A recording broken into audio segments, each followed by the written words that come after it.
In a world where wealth commands power, Hassana made a choice that defied reason. To save her family from ruin, she willingly stepped into a life she never dreamed of. But what began as a desperate act would unravel into a dangerous game of secrets, deception, and forbidden desire. She soon discovers that the real cost of her decision may be her heart and her soul.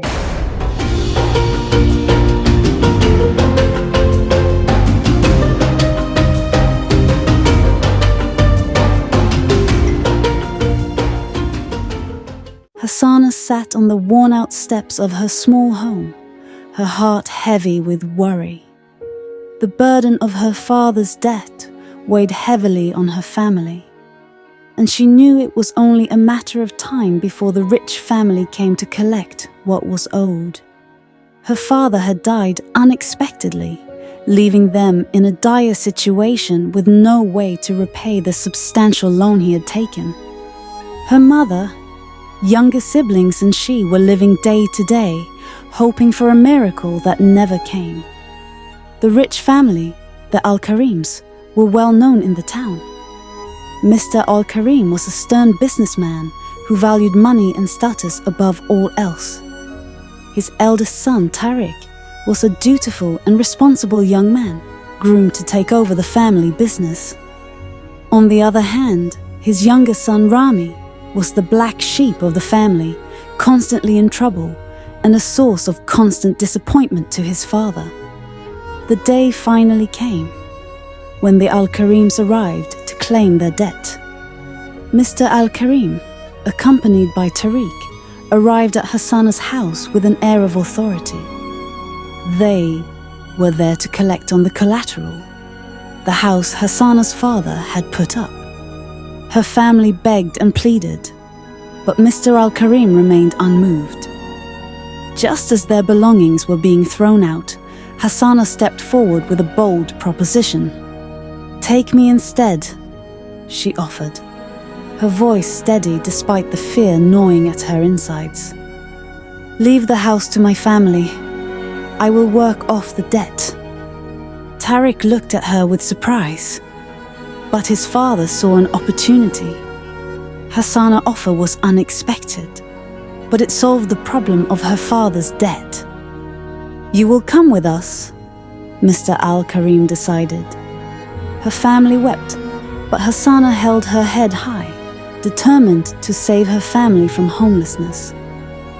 Hassana was told she would have to work as a servant for the next 20 years to repay the debt. As she stepped into the grand Al-Karim mansion, her heart raced, knowing that this would be her life for the next 2 decades. The opulence of the place was intimidating, but she resolved to endure it for the sake of her family. As days passed, her routine was filled with chores of all kinds and sharp commands from the house manager whom she thought didn't quite like her.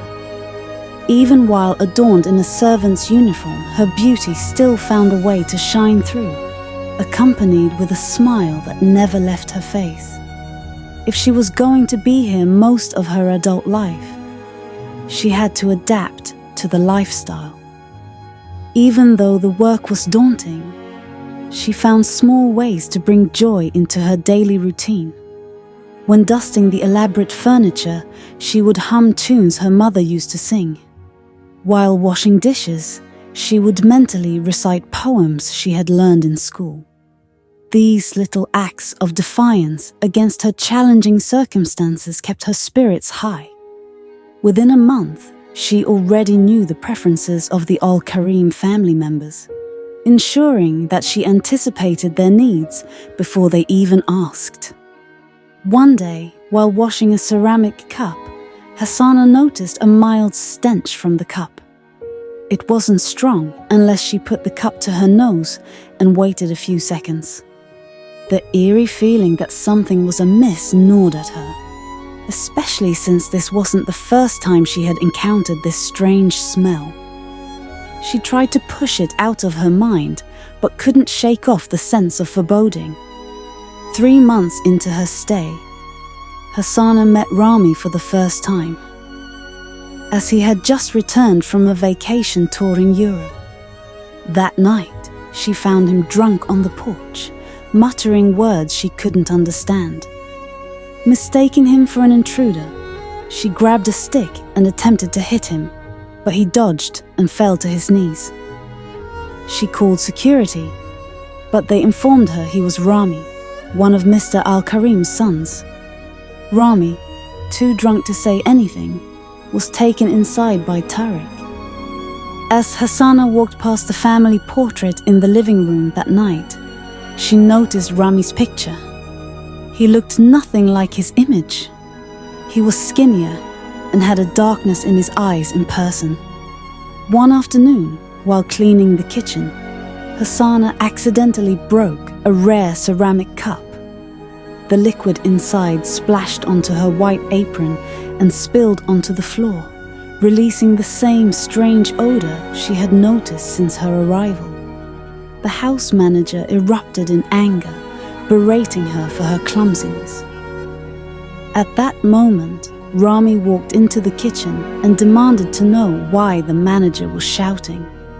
The manager quickly pointed out Hassana's mistake, calling her useless for breaking such a valuable item. Humiliated, Hassana stood in silence, her face burning with shame. Rami looked at Hassana, barely interested in the conversation. "Send a bowl of fruits to my balcony," he requested. The manager told another servant, Aishatu, to do it, but Rami whistled at Hassana. "No, I want her to do it." While delivering a bowl of fruits to Rami, Hassana entered his room and immediately started coughing due to the strong stench of smoke. Rami laughed maniacally at her innocence. "First time?" he asked, smirking. Hassana nodded. Hassana placed the bowl of fruits on the table, trying to maintain her composure. "Here are your fruits, sir," she said, turning to leave. "Hold on," Rami called out. His voice slurred. "You're the new girl?" "Yes, sir, I am," she responded shyly before heading out. "Don't be in such a hurry to leave. Let's talk," he called out to her. Hassana hesitated, her hand on the door handle. "I have work to do, sir." "Well, would you rather I tell my Gida you hit hard on the head a few nights ago?" he replied, a sly grin spreading across his face. This was his usual tactic, exploiting the servant girls to amuse himself, a habit his father had repeatedly punished him for in the past. "Hit you? The stick didn't even touch you." Her eyes widened from shock. "If I say it did, then it did." Rami waved dismissively. "Work can wait. Come, sit down."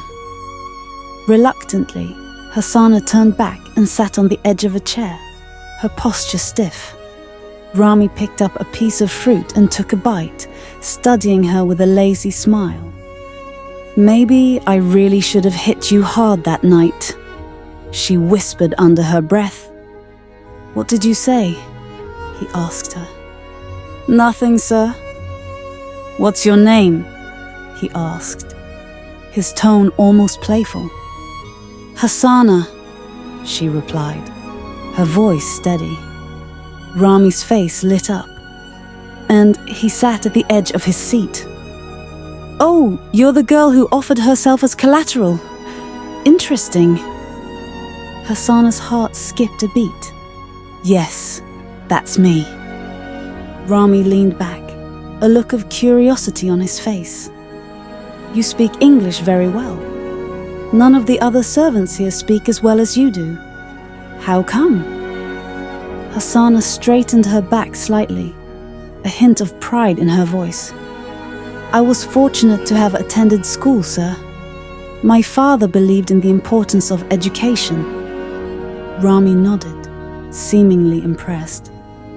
"And yet, you gave up 20 years of your life to be a servant. Why?" Hassana took a deep breath, her eyes meeting Rami's. I couldn't let my family become homeless. I had to do something. This was the only way to ensure they had a place to stay. Rami's expression softened, and he looked at her with a newfound respect. That's quite a sacrifice, Hassana. Not many people would do what you did. Hassana's resolve strengthened. My family is everything to me. I would do anything for them. Rami sighed, a touch of melancholy in his voice. Family? It's complicated, isn't it? Hassana nodded, unsure of where this conversation was leading. Yes, it is. Rami studied her for a moment, then waved his hand dismissively. You can go now. The next day, Hassana washed her stained apron and hung it out to dry. Later, when she retrieved it, she noticed that the spot where the tea had stained had turned black, and a hole had formed. She was shocked, as the stain had seemed to wash off, and the original color was brown. Puzzled, she began to wonder how this could have happened. Determined to find out more, Hassana started asking around about the tea in the cup and its strength. But no one seemed interested in answering her questions. One day, while carrying a bowl of fruit to Rami, as requested, she noticed one of the house servants taking a cup of tea upstairs. The cup looked exactly like the one she had broken. Curiosity piqued. She followed him closely until he approached a door, knocked, and a familiar voice invited him in. It was Tariq's room. She stood there, wondering what kind of tea Tariq was drinking daily. Did he need it to perform well for his wife? Was his male genitalia in need of a boost? Lost in thought, Hassana didn't realize she was still holding the bowl of fruit meant for Rami. Aishatu looked shocked when she saw Hassana standing there. Hassana, what are you doing? Aishatu whispered urgently. You need to deliver that bowl of fruit to Sir Rami. Snapping out of her trance, Hassana quickly ran up to the balcony to give Rami the bowl. As the evening sun cast a golden glow over the balcony, Hassana approached with the fresh fruits, her movements graceful and unhurried. Rami looked up from the book he had been pretending to read, watching her with quiet interest. She placed the bowl on the small table beside him and turned to leave, but Rami's voice stopped her. Hassana, he said softly, do you ever wonder about the world beyond this place? She paused, taken aback by the unexpected question. Slowly she turned to face him, her eyes reflecting a mix of curiosity and surprise. Beyond this place? She repeated, as if the thought had never occurred to her. I suppose I do. Sometimes. Why do you ask? Rami leaned back in his chair, his gaze drifting out over the horizon. I've been thinking a lot lately. About life, about purpose. We're all so caught up in our own little worlds, confined by our roles, our status. Don't you ever feel like there's more out there? Something bigger? She slowly sat down across from him, folding her hands in her lap. I do, she admitted. I've always wondered what it would be like to explore the world, to see places beyond what I've known. There's so much to learn, so much to experience. But we're bound by our circumstances, aren't we? Rami studied her, intrigued by the depth in her words. Circumstances, he repeated, a slight edge to his tone. They bind us, yes, but they don't have to define us. You're more than just a servant, Hassana. You have dreams, thoughts, ideas that are worth so much more than the role you've been given. She smiled, a genuine smile that reached her eyes. I don't always feel that way, But I do think about the future sometimes, about what I could do, who I could be, if things were different. What would you do? Rami asked, leaning forward slightly. If you could do anything, be anything, what would it be? Hassana hesitated, her eyes searching his as if trying to gauge his sincerity. I would want to learn, she finally said. About the world, about people, about everything I've never had the chance to know. I'd love to study, to understand the mysteries of life, the things that make us who we are. I'd want to help people, to make a difference. Rami was silent for a moment, captivated by her words, by the passion that shone in her eyes. He had never seen this side of her before, this intellectual curiosity that matched her quiet strength. You're remarkable, he said, almost to himself. Do you know that? She blushed, looking down at her hands. I'm just me, she said modestly. No, he insisted, his voice soft but firm. You're much more than that. You see the world in a way that most people never do. You have a depth, a kindness. It's rare, Hassana, and it's beautiful. She looked up at him, her heart pounding in her chest. Thank you, she whispered. That means a lot to me. Rami didn't respond right away, just sat there, absorbing the moment.